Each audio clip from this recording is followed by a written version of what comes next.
fallen cars, flooded streets.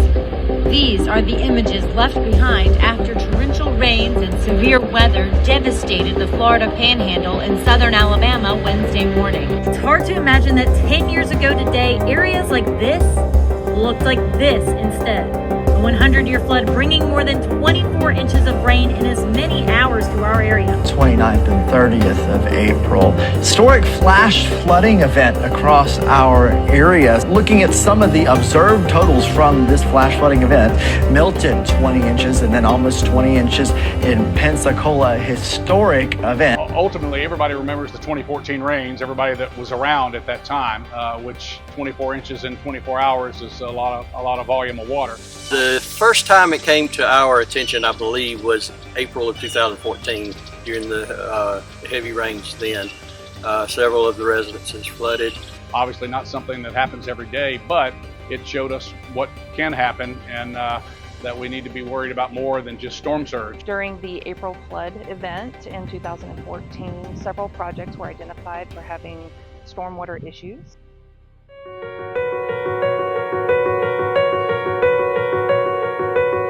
The county went to FEMA. They looked at several different funding sources, but our grants department went to FEMA and was able to secure some funding for it.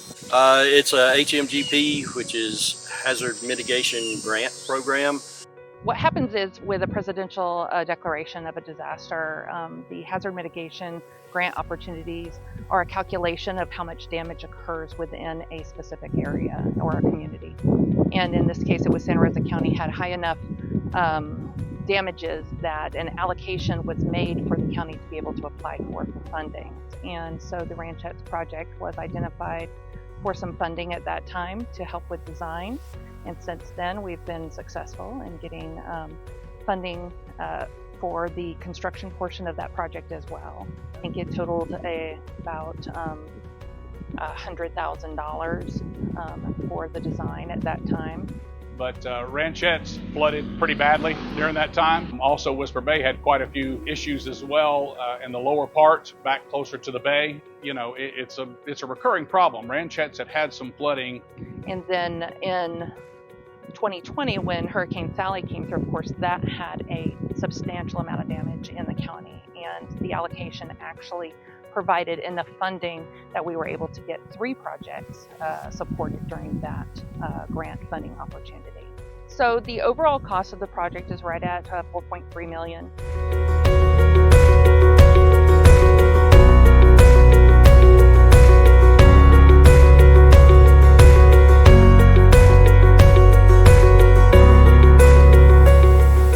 The way our budget is and the fact that we allocate everything specific to operational needs and things like that, the sales tax revenue has been a tremendous boon for us to be able to utilize toward these stormwater projects to successfully support our community needs.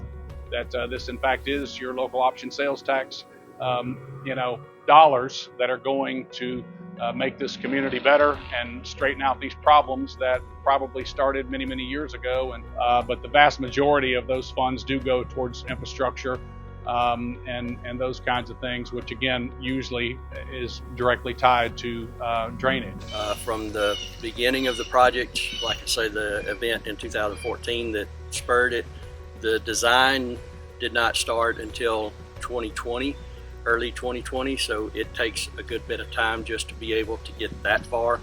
And then the design, there's changes, we have to secure easements, and then it didn't start construction until July of last year, 2024. Yeah, here we're standing where there's an outfall structure that leads to the bay that alleviates some of the flooding in the north side of Whisper Bay. We also installed an extensive amount of valley curbing that collects water from off the road and also off the lots themselves, directs it to an inlet and eventually pipes it to the retention area that we've created. Pretty extensive with a major overflow structure.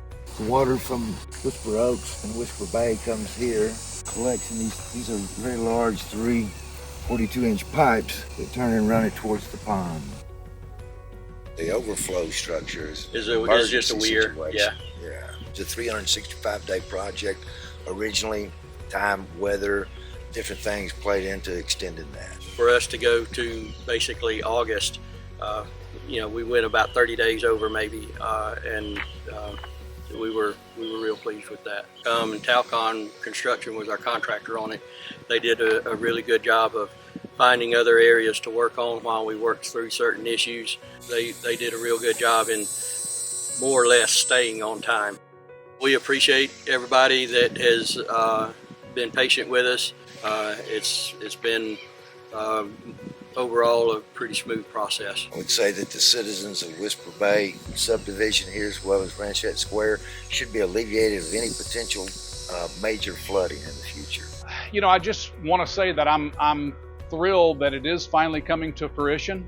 I know that there were some easement issues the first time around, and because of time concerns with the matching grants from federal, that we lost those. But I appreciate the fact that we kept moving and kept at it, and finally, a few years later, it is finally coming to fruition. So I like to see that government can stick to what they started, and understand if you get a setback, you have to pivot sometimes in a leadership position, and they kept it rolling and finally figured out a way to do it, working with the engineers and all of that. So it's been a long time coming, and it's going to help in a big way these couple of subdivisions that abut it and all the property owners around it. So I'm thrilled to see it come to fruition, finishing up.